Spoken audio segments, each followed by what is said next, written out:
Hello everyone. तो आज हम पढ़ेंगे वारंट ऑफ अरेस्ट, जो कि धारा 70 से 81 तक है। वारंट ऑफ अरेस्ट क्या होता है? वारंट ऑफ अरेस्ट में जो है किसी व्यक्ति को अरेस्ट करने के लिए अधिकार पत्र होता है, अधिकार दिया जाता है कि उस व्यक्ति को पकड़ के ले आओ। ठीक है। धारा 70 जो होता है वो क्या बोलती है? Form of the warrant of arrest and duration. प्रत्येक वारंट ऑफ अरेस्ट जो होता है वो कोर्ट के द्वारा इशू किया जाएगा, राइटिंग में रहेगा, साइन रहेगा प्रिसाइडिंग ऑफिसर के, एंड जो होता है न्यायालय की क्या रहेगी? सील रहेगी। ठीक है। प्रत्येक सबसेक्शन 2 क्या बोलता है? Every such a warrant shall remain in a force until it is cancelled by the court which issued it or until it is executed. ठीक है। तो जब तक जो कोर्ट होता है, आपका जो वारंट होगा कब तक प्रवर्तन में रहेगा? जब तक या तो उस कोर्ट के द्वारा जिसने उसको इशू किया उसके द्वारा कैंसिल नहीं हो जाता, या फिर जब तक वो एग्जीक्यूट नहीं हो जाता। ठीक है। यहाँ पे ध्यान देने योग्य बात होती है कि जो कोर्ट इशू करता है वारंट को वही कैंसिल कर सकता है। मतलब क्या सुपीरियर कोर्ट वारंट को कैंसिल कर सकती है? नहीं कर सकती। जिस कोर्ट ने इशू किया वही कोर्ट कैंसिल कर सकता है। ठीक है। या फिर जब तक वो एग्जीक्यूट नहीं हो जाता तब तक वो वारंट जो है, एग्जीक्यूट मतलब जब तक वो व्यक्ति अरेस्ट नहीं हो जाता तब तक वो वारंट क्या रहेगा? अधिमान्य रहेगा। इसके पश्चात सेक्शन 71 होता है power to direct security to be taken. ठीक है। प्रतिभूति के लिए जाने का निर्देश देने की शक्ति। तो पहला सबसेक्शन क्या बोलता है? Any court issuing a warrant for the arrest of any person may in its discretion direct by endorsement on the warrant that if such a person execute a bond with sufficient sureties for his attendance before the court at a specified time and thereafter until otherwise directed by the court, the officer to whom the warrant is directed shall take such a security and shall release such a person from custody। मतलब कि यदि court जो है, ये सीधे subsection जो है ये बोलता है कि यदि कोर्ट के पास ये डिस्क्रिएशन होता है, कोर्ट चाहे तो वारंट इशू करते समय यह एक इंडोर्समेंट उसमें लगा के कह सकता है कि यदि वो व्यक्ति जो है सफिशिएंट सिक्योरिटी दे देता है, किस चीज़ के लिए? कि वो जब भी उसको बुलाया जाएगा वो कोर्ट में उपस्थित होगा उस टाइम पे, तो उस व्यक्ति को रिलीज़ कर दिया जाए, और जो पुलिस ऑफिसर होगा वो क्या करेगा? सिक्योरिटी लेकर के उनको रिलीज़ कर देगा। सबसेक्शन 2 बहुत इंपॉर्टेंट है। इसमें पूछा भी जाता है कभी कभी एमसीक्यू में कि इंडोर्समेंट में क्या क्या चीज़ें उसमें मेंशन रहेगी। तो number of the securities mention रहेगा, अमाउंट रहेगा जिसके लिए वो व्यक्ति और जो सिक्योरिटी है अमाउंट रहेगा, और वो टाइम मेंशन रहेगा कितने समय उस व्यक्ति को वहाँ पर उपस्थित होना है। ठीक है। तीसरा सबसेक्शन बोला जाता है कि जब भी सिक्योरिटी ले लिया गया जाता है तो वो बॉन्ड जो होता है फॉरवर्ड कर दिया जाता है कोर्ट को। अभी बॉन्ड क्या होता है? बॉन्ड होता है एक तरीके से पेक्यूनियरी लायबिलिटी होती है जो व्यक्ति किसी कार्य को करने या ना करने के लिए अपने ऊपर लेता है। जैसे मान लीजिए जैसे बोला गया कि आपको कोर्ट में उपस्थित होना है, तो कोर्ट में उपस्थित होने के लिए या फिर आपको जो है ये जगह छोड़ के नहीं जाना है। ठीक है। आपको कोई दूसरा जो है अपराध नहीं करना है। ठीक है। आपको जो है मतलब इस प्रकार की कंडीशन इम्पोज की जाती है। उस कंडीशन को करने के कोई कार्य होता है, उस कार्य को करने के लिए या ना करने के लिए जो होता है वो पेक्यूनियरी लायबिलिटी लेता है अपने ऊपर। ये क्या कहलाता है? बॉन्ड कहलाता है। बॉन्ड में जो होता है पेक्यूनियरी लायबिलिटी का मतलब ये नहीं होता कि आपको तुरंत जमा करना है। आपने केवल एक जो है एक नॉर्मल पेपर में आपने जो है आपने लिख करके दे दिया कि हाँ मैं इतने की जो है बंदोपति यहाँ पे जमा करता हूँ। ठीक है। ये होती है। इसके पश्चात हम लोग चलेंगे 72 में। इसमें बोलता है warrant to whom directed. A warrant of arrest shall ordinarily be directed to one or more police officer. कुल मिला के बस इतना याद रखना, वारंट किसको डायरेक्ट किया जाता है? तो एक या एक से अधिक पुलिस ऑफिसर को डायरेक्ट किया जाता है, और यदि पुलिस ऑफिसर नहीं होता, ठीक है, और यहाँ पे इमीडिएट एग्जीक्यूशन करवाना जरूरी होता है। ठीक है। इमीडिएट एग्जीक्यूशन इज नेसेसरी और पुलिस ऑफिसर जो है अवेलेबल नहीं होते, तो क्या होता है? तो यहाँ पे जो है जो कोर्ट होता है किसी भी अनदर पर्सन या पर्सनस को जो उसके को जो है डायरेक्ट कर सकता है एग्जीक्यूशन के लिए। और जब यहाँ पे एक से अधिक ऑफिसर और पर्सन को डायरेक्ट करता है तो उनमें से कोई भी पर्सन उसको एग्जीक्यूट कर सकता है, या सभी कर सकते हैं। ठीक है। या कोई भी पर्सन या सभी या मोर ऑफ देम जो है उसको एग्जीक्यूट कर सकते हैं। इसके पश्चात आता है 73 आता है warrant may be directed to any person. ठीक है। तो यहाँ पे आपको एक चीज़ याद रखना है, यहाँ पे कौन से कोर्ट का नाम लिखा हुआ है, कौन से जज का नाम लिखा हुआ है, यहाँ पे सीजीएम है और जेएमएफसी है। इसको याद रखिएगा, यहाँ पे सीजीएम और जेएमएफसी। तो अथॉरिटी बहुत पूछता है, तो यहाँ पे क्या आएगा? सीजीएम और जेएमएफसी जो है वो किसी भी व्यक्ति को जो उनके लोकल जुडिशन में निवास करते हैं उनको जो है वारंट के द्वारा जो होता है अधिकार दे सकता है किस चीज़ के लिए? अरेस्ट करने के लिए। और कैसे ऑफेंडर को, जो कि स्केप्ड कन्विक्ट है, प्रोक्लेम्ड ऑफेंडर है, और any person accuse of the non bailable offence and is evading arrest.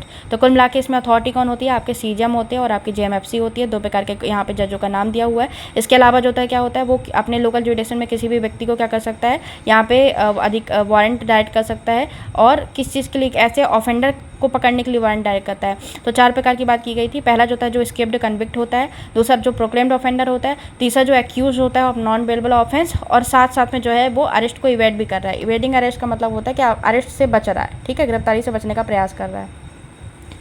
तो ये इंपॉर्टेंट है। दूसरा, वो क्या व्यक्ति क्या करेगा? क्या ऐसा होगा कि उस व्यक्ति की इच्छा के खिलाफ उसको वारंट इशू कर देगा? मतलब इतना खतरनाक वारंट कि वो व्यक्ति मतलब कितना खतरनाक होगा कि जो स्केप्ड कन्विक्ट है, भागा हुआ है ना, उद्घोषित अपराधी है, उसके ऊपर इनाम रखा गया है, और इसके अलावा नॉन बेलेबल ऑफेंस उसने किया हुआ है, और उसमें किसी व्यक्ति को बोल देता। तो देखो, किसी व्यक्ति को कोर्ट निर्देश करती है, लेकिन उस एक्नॉलेज करना ना करना उस व्यक्ति के ऊपर होता है। मतलब वो उसको ज़बरदस्ती नहीं कर सकती ना। अगर वो बोल दिया नहीं नहीं साहब पुलिस वाले नहीं पकड़ पा रहे तो हम कैसे पकड़ेंगे, है ना।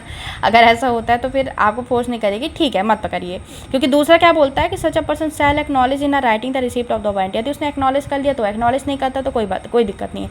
यदि उसने एक्नॉलेज कर लिया वारंट को तो फिर उस व्यक्ति को जो है उसको एग्जीक्यूट करना पड़ेगा। जब भी अगर वो व्यक्ति उसके लैंड में या फिर उसकी प्रॉपर्टी में इंटर करता है तो उसको अरेस्ट करेगा। और तीसरा सबसेक्शन क्या बोलता है कि उसको अरेस्ट करने के पश्चात नियरेस्ट पुलिस ऑफिसर को लेके जाया जाएगा, वहाँ पे उसको दिया जाएगा और नियरेस्ट पुलिस ऑफिसर जो होता है वहाँ पे जो भी मजिस्ट्रेट होता है उनके समक्ष उसको प्रस्तुत करेगा। ठीक है। फिर आपका 74 आता है warrant directed to police officer. ठीक है, ध्यान रखिएगा वारंट का अगर किसी पुलिस ऑफिसर को डायरेक्ट किया जाता है तो किसी अनदर पुलिस ऑफिसर के द्वारा भी उसको एग्जीक्यूट किया जा सकता है। ठीक है, जैसे मान लीजिए अगर टीआई को डायरेक्ट किया गया तो जो है सब इंस्पेक्टर के द्वारा किया जा सकता है। यदि वारंट में टीआई ने जो था सब इंस्पेक्टर का नाम उसमें इंडोर्स कर दिया तो सब इंस्पेक्टर के पास भी वो अथॉरिटी आ जाती है। ठीक है, इसके पश्चात क्या आता है, धारा 75 आती है, notification of the substance of a warrant. ठीक है, तो अगर वारंट में ध्यान रखिएगा जो पुलिस ऑफिसर होता है फिर other person executing a warrant of arrest shall notify the substance thereof to the person to be arrested. जिस व्यक्ति को अरेस्ट करना है उसको केवल उसका सब्सटेंस बताता है कि उस वारंट में क्या लिखा हुआ है। ठीक है, if so required shall show him. यदि वो रिक्वायर्ड करता है, यदि वो अपेक्षा करता है तब उसको क्या किया जाएगा, शो करेगा। ऐसा नहीं कि पहले वारंट दिखाना चालू कर दे कि हाँ ये देखिए मैं वारंट लेके आया हूँ। ठीक है, वो केवल ये बताएगा कि हाँ आपको अरेस्ट किया जाता है और किस ग्राउंड पे किया जाता है, उसका जो सब्सटेंस होता है वो बता देगा। अगर बोलेगा आप वारंट लाए वारंट दिखाए तो उनको वारंट भी दिखाएगा। ठीक है, ये होता है धारा 75। अब धारा 76 आता है person arrested to be brought before the court without delay. ध्यान रखिएगा जो धारा 57 होता है वो 70 से 7 में पढ़ा जाता है, क्योंकि धारा 57 जो होता है वो विदाउट वारंट जब police officer another person arrest करते हैं तो उसमें 24 घंटे से ज़्यादा आप नहीं रख सकते हो। पुलिस ऑफिसर जो है वो नहीं रख सकती है अपने पास, उस चीज़ के बारे में बताया गया। उसी प्रकार 76 में भी बताया गया कि अगर कोई पुलिस ऑफिसर और अदर पर्सन जो है जो वारंट के अंतर्गत वहाँ पे विदाउट वारंट अरेस्ट कर रहा था, यहाँ पे वारंट के दिन अगर अरेस्ट कर रहा है तो भी 24 घंटे से ज़्यादा जो है अपने पास नहीं रख सकता। 24 घंटे के अंतर्गत जो है उसको मजिस्ट्रेट के समक्ष उसको उपस्थित करना होगा। ठीक है, और उसमें आपका जो पीरियड होता है उसको एक्सक्लूसिव कर देता है। जो भी आपका पीरियड लगता है जर्नी से जहाँ पे उसको अरेस्ट किया गया है तो था मजिस्ट्रेट कोर्ट तक पहुँचने के लिए जर्नी जहाँ पे उसको अरेस्ट किया गया है वहाँ से लेकर मजिस्ट्रेट कोर्ट तक पहुँचने की जो भी यात्रा है उसको ये क्या कर देता है, उसको अपवर्जित कर देता है। ठीक है, या आपने अगर कहीं और जगह से पकड़ा है और मजिस्ट्रेट कोर्ट तक पहुंचने में आपको समय लग रहा है, वो समय को अपवर्जित करके 24 घंटा जो है वो मैक्सिमम ड्यूरेशन होती है उसको भी याद रखिएगा। कोर्ट चाहे पुलिस चाहे तो 8 घंटे में, 6 घंटे में, 4 घंटे में भी प्रस्तुत कर सकते हैं, 24 घंटा मैक्सिमम। ठीक है, इसके पश्चात क्या आता है आपका 77 आता है, वेयर वारंट में भी एग्जीक्यूटेड। वारंट में भी executed at any place India. Warrant होता है पूरे भारत में कहीं पर भी इसका एग्जीक्यूशन किया जा सकता है। आपका 78, 79, 80, 81 बहुत इंपॉर्टेंट है, चारों धारा एक दूसरे से कनेक्टेड है। ठीक है, 78 क्या होती है, ध्यान रखिएगा अभी तक तो हमें ये पढ़े थे 78 से लेकर के 81 तक की जो धाराएं होती है वो बात करती हैं कि जब वारंट आउटसाइड लोकल जुडिक्शन एग्जीक्यूट करना होता है। ठीक है, तो क्या होता है, तो 78 बोलता है warrant forwarded for the execution outside jurisdiction. तो when a warrant is to be executed outside the local jurisdiction of a court issuing it, such a court में instead of directing the warrant to a police officer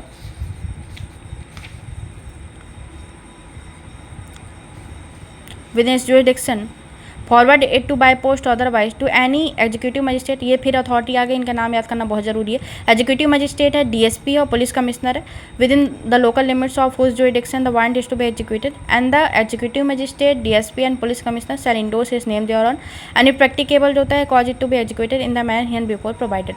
तो कुल मिला के ऐसा होता है कि जब कोर्ट को जो है वारंट का निष्पादन करना है और वारंट का निष्पादन उसके लोकल जुरिडिक्शन से बाहर करवाना है तो वो क्या करती है, वो जो है डीएसपी, पुलिस कमिश्नर और एग्जीक्यूटिव मजिस्ट्रेट को जो है उसको बाय पोस्ट और अदरवाइज जो है वो वारंट जो है वो सेंड कर देती है। ठीक है, फिर डीएसपी, पुलिस कमिश्नर और जो एग्जीक्यूटिव मजिस्ट्रेट जिसको भी वो सेंड किया गया है वो उस वारंट में वो अपना नाम इंडोर्स करते हैं और उसका एग्जीक्यूशन करवाते हैं। ठीक है, सबसेक्शन 2 क्या बोलती है, सबसेक्शन 2 बोलती है कि वारंट के अलावा जो कोर्ट होती है वो और क्या भेजेगी, substance of the information against the person to be arrested. जिस व्यक्ति को अरेस्ट किया जाना है उसके संबंध में कोई सूचना है तो उस चीज़ के बारे में बताएगी, साथ साथ में कोई डॉक्यूमेंट वगैरह उपस्थित है वो भी उसको सेंड करेगी, ताकि अगर नॉन बेलेबल ऑफेंस उसमें किया है तो वहाँ का जो कोर्ट होता है वो ये डिसाइड कर सके कि इसको बेल देना चाहिए या नहीं देना चाहिए। ठीक है, जो कि 81 में वो डिसाइड करेगा। ये चीज़ सबसेक्शन 2 बोलती है। फिर आप 79 पढ़ेंगे। 79 क्या होता है, warrant directed to police officer for execution outside local jurisdiction. ठीक है, वहाँ फॉरवर्ड किया गया था, यहाँ डायरेक्ट किया जाता है। डायरेक्ट किसको किया जा रहा है, पुलिस ऑफिसर को किया जा रहा है। ठीक है, ये पुलिस ऑफिसर कहाँ का होगा, पुलिस ऑफिसर। ध्यान रखिएगा वैसे देखा जाए तो जहाँ पे जो व्यक्ति निवास करता है उसके इन्वेस्टिगेशन ये माना जाता है कि वहाँ ज़्यादा अच्छे और प्रॉपर तरीके से हो सकता है ना। तो अब जैसे यहाँ पे कि हम डायरेक्ट क्यों करें पुलिस ऑफिसर को, हो सकता है वो व्यक्ति जो होता है उसके लोकल जुडिक्शन में, जो जिस व्यक्ति ने अपराध किया है वो कोर्ट के लोकल जुडिक्शन में निवास कर रहा है। ठीक है, वो रेसिडेंस कहाँ का है, कोर्ट के लोकल जुडिक्शन का है, लेकिन वो बाहर जाकर उसने अपराध किया हुआ है। ठीक है। तो वो हमारे डिस्ट्रिक्ट के अंतर्गत रहता है, लेकिन उसने दूसरे डिस्ट्रिक्ट में जाकर के उसने अपराध किया है, तो वो यहाँ की, क्योंकि वो यहाँ का निवासी है ना, तो यहाँ पे प्रॉपर तरीके से उसका इन्वेस्टिगेशन किया जा सकता है कि उसका नेचर क्या है, उसका क्रिमिनल रिकॉर्ड क्या रहा है, वो क्या करता है ना। तो यहाँ के लेकिन अपराध तो कहीं और हुआ है, तो वहाँ से भी वहाँ भी जाना ज़रूरी है, वहाँ भी जो है पूछताछ करना ज़रूरी है। तो यहाँ के पुलिस अफसर को डायरेक्ट करेगी, ठीक है। और यहाँ के जो पुलिस अफसर को डायरेक्ट करते हैं, तो यहाँ का पुलिस अफसर क्या करेगा, जहाँ पे अपराध हुआ है ना, वहाँ के एग्जीक्यूटिव मजिस्ट्रेट या फिर officer in charge of a police station जो है उसका इंडोर्समेंट लेता है, ठीक है ना। और जैसे इंडोर्स वो लोग क्या करते हैं, अपना नाम जो है उसमें इंडोर्स करते हैं, और जैसे वो अपना नाम जो है वारंट पे इंडोर्स करते हैं, तो वैसे ही क्या हो जाता है, वैसे ही जो है उन पुलिस अधिकारियों के पास जो होता है सफिशिएंट अथॉरिटी आती है उसको एग्जीक्यूट करने की उनके लोकल जुरिडिक्शन में, ठीक है। और अगर चाहे तो वो किसी लोकल पुलिस की हेल्प भी ले सकते हैं।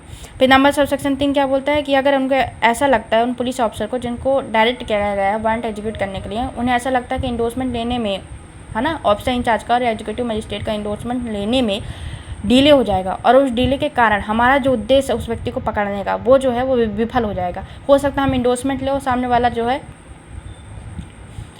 छूट जाए, सामने वाला ट्रेन पकड़ के निकल जाए, ठीक है। हो सकता है पता चले कि यार ये तो 2 बजे निकलने वाला, और हमको इंडोर्समेंट पहुँचते पहुँचते ही जो है अगर हम गए और ये सारी जो है फॉर्मेलिटीज़ किया तो हमको 4 बज जाएंगे, है ना।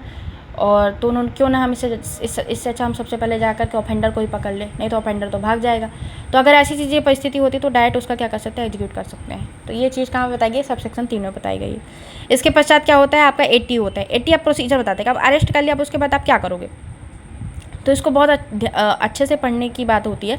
हम अरेस्ट कर लिए तो क्या करेंगे, अरेस्ट करके हम डीएसपी, एग्जीक्यूटिव मजिस्ट्रेट और पुलिस कमिश्नर के समक्ष ले जाए, या फिर उस कोर्ट के समक्ष ले जाए जिसने वारंट इशू किया हुआ है, ठीक है। तो ध्यान रखिएगा, इसमें कुछ चीज़ों को याद रखिएगा कि यदि जो कोर्ट होता है, देखिएगा, the court which issued the warrant is within the 30 kilometres of the place of arrest और is nearer than the executive magistrate, DSP and police commissioner, ठीक है।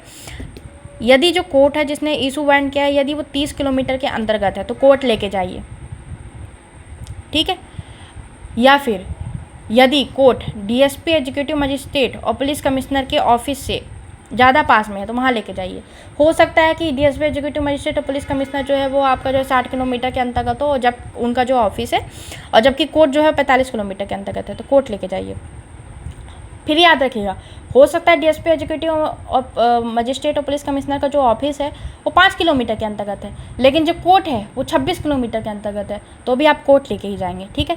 क्योंकि यदि कोर्ट 30 किलोमीटर के अंतर्गत है तो भले एग्जीक्यूटिव मजिस्ट्रेट, डीएसपी और आपका पुलिस कमिश्नर का ऑफिस भले ही पास क्यों ना हो, नहीं, कोर्ट लेके ही जाएंगे जिसने वारंट इशू किया हुआ है। तो ये चीज़ ध्यान रखने योग्य है कि अगर कोर्ट 30 किलोमीटर के अंतर्गत है जिसने वारंट इशू किया, यदि वो कोर्ट 30 किलोमीटर के अंतर्गत है तो आपको कोर्ट लेके ही जाना है। और या फिर यदि डीएसपी, एग्जीक्यूटिव मजिस्ट्रेट और पुलिस कमिश्नर से वो पहले उससे ज़्यादा पास में है तो फिर आपको कोर्ट, अगर ज़्यादा पास में है उसके कंपैरेटिवली, तो भी आपको कोर्ट लेके जाना है। मतलब ज़्यादातर यहाँ पे कोर्ट को ज़्यादा प्रामाणिकता दी जा रही है। और यदि आपको 71 में यदि सिक्योरिटी ले ली गई है तब तो कोई बात ही नहीं है, क्योंकि सिक्योरिटी लेकर के क्या करता है, छोड़ दिया जाता है, ठीक है। तब तो आपको कहीं ले जाने की बात ही नहीं, आपको अभी छोड़ दिया गया है फिलहाल के लिए। इन 3 कंडीशन को छोड़ करके यदि उस व्यक्ति को अरेस्ट किया जाता है आउटसाइड द लोकल जुरिडिक्शन, तो उसको कहाँ लेके जाया जाता है, जनरली उसको डीएसपी, एग्जीक्यूटिव मजिस्ट्रेट और पुलिस कमिश्नर के समक्ष ही लेके जाया जाता है, ठीक है। तो इसको याद रखिएगा, ये धारा जो है वो 80 है। इसके पश्चात आता है धारा 81, procedure bye magistrate before home such a person arrested is brought. अब जब उनके समक्ष लेके जाया जाएगा तब की प्रोसीजर क्या रहेगी, तो बोलता है जो एग्जीक्यूटिव मजिस्ट्रेट, डीएसपी और पुलिस कमिश्नर होते हैं वो सेटिस्फाइड होते हैं कि ये पर्सन वही पर्सन है जिसके अगेंस्ट वारंट इशू किया गया था, ठीक है। तो वो क्या करेंगे, उसको रिमूव कर देते हैं कस्टडी, कोर्ट की कस्टडी के लिए, ठीक है। अब यहाँ पे 2 प्रोवाइजो लिखा हुआ है। पहला जो प्रोवाइजो होता है उसमें बोलता है यदि ऑफेंस बेलेबल है तो क्या होगा, और दूसरा प्रोवाइजो बोलता है कि यदि ऑफेंस नॉन बेलेबल है तो क्या होगा। यदि ऑफेंस जो है वो बेलेबल है और जो पर्सन होता है वो रेडी है और विलिंग है to give such a bail to the satisfaction of the DSP, executive magistrate और पुलिस कमिश्नर, ठीक है। अथवा 71 का डायरेक्शन कोर्ट के द्वारा जो है वारंट पे लिखा हुआ है कि अगर ये सिक्योरिटी देने के लिए तैयार है तो उसको छोड़ देना, ठीक है। और वो सिक्योरिटी देने के लिए तैयार है तो ये जो डीएसपी, एग्जीक्यूटिव मजिस्ट्रेट या पुलिस कमिश्नर जिसके भी समक्ष इसको उस व्यक्ति को उपस्थित किया गया है, वो क्या करेंगे, वो बेल लेंगे और सिक्योरिटी लेंगे और उस व्यक्ति को रिलीज़ कर देंगे, और जो बॉन्ड होता है उसको कोर्ट को जो है जिस कोर्ट ने वारंट इशू किया है उसको फॉरवर्ड कर देंगे, ठीक है।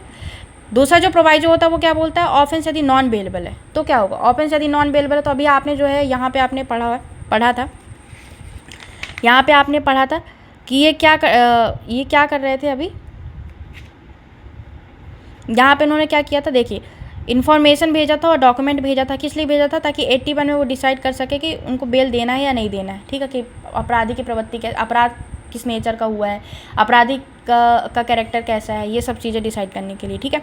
तो यहाँ पे ये चीज़ यहीं पे है, ठीक है, कि अगर नॉन बेलेबल ऑफेंस होता है, जो सीजीएम होते हैं और जो सेशन जज होते हैं, ठीक है, वो डिसाइड कर सके उस इन्फॉर्मेशन और डॉक्यूमेंट के आधार पर जो उनको रिफर्ड किया गया है 78 के सबसेक्शन 2 में, और अगर वो डिसाइड करते हैं उनको ऐसा लगता है कि बेल पर उसको रिलीज़ कर देना चाहिए, तो ये लॉफुल होगा उस व्यक्ति को बेल पर रिलीज़ करना, ठीक है।